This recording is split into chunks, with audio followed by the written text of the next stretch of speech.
Hello, you are listening to Everyday Superpower, the place where we talk body language, communication, non-verbal communication, relationships, dating, game, attraction, repulsion, everything in between.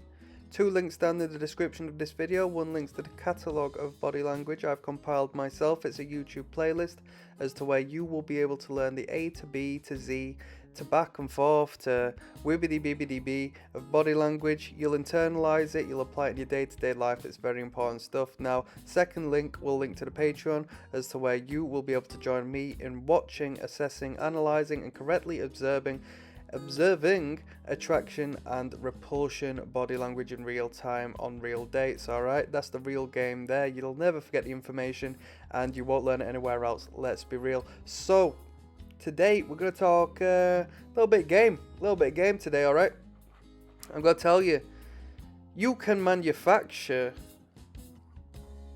attraction. You can manufacture the fact you're attractive.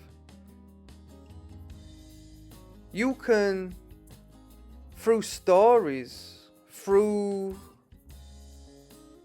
other means, manufacture the fact you are attractive, and by default you will establish a magnetic pull based upon reputation.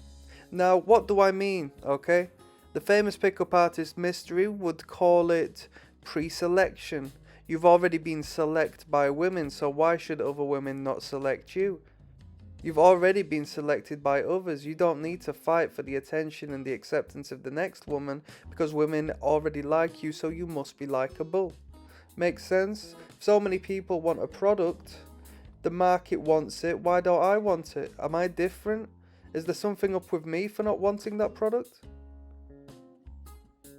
Crowds, trends, following the next thing, supporting the next thing. They get pulled in by the pull of what the current thing is. And if you're the current thing, you must be attractive. Robert Greene on occasion calls it triangulation, addition of the third party.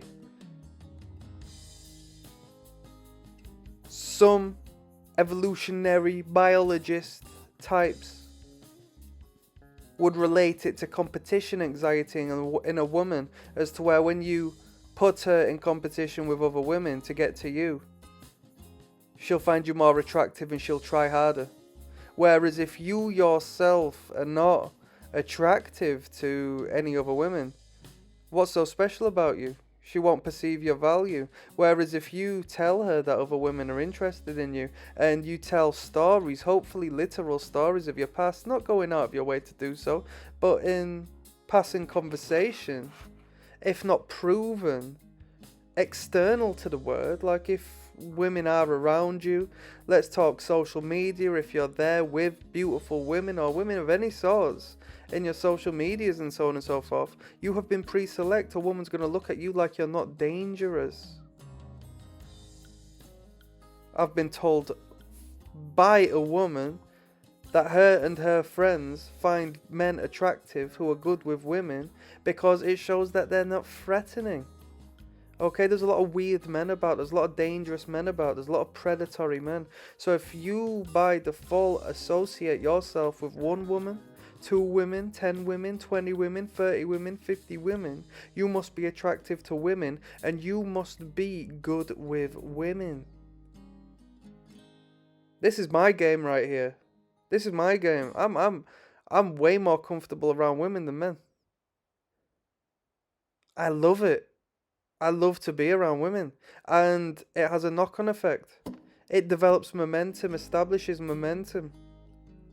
Through engaging with women, you learn how to talk to women like they are your fellow man. We're never going to be alike. We've got 2 different brains. We're never going to have the camaraderie like you will have with your woman and I will have with my man. But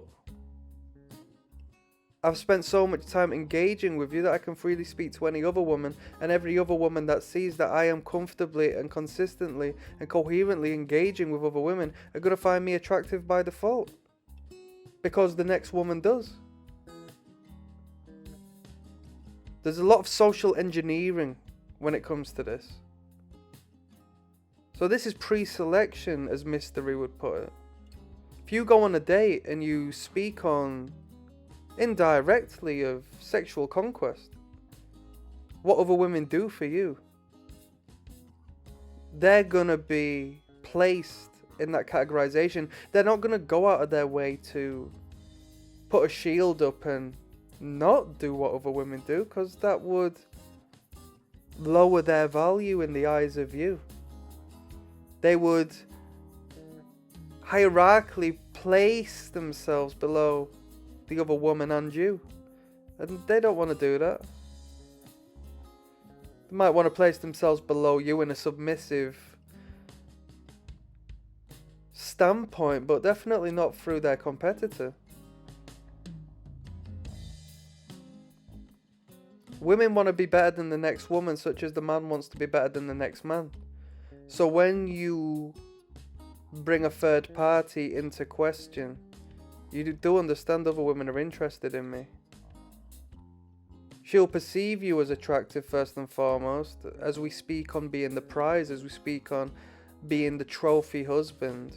Okay, I win. I came first place. I've got the trophy. Haha. Nobody else wins. You're all runners up. It comes from competition. And women have competition anxiety. I'll do a whole video based on that. You can manufacture this. You can engage with women on social media. Here's some game. Engage with women on social media. Go back and forth. Get comments on your photos from women.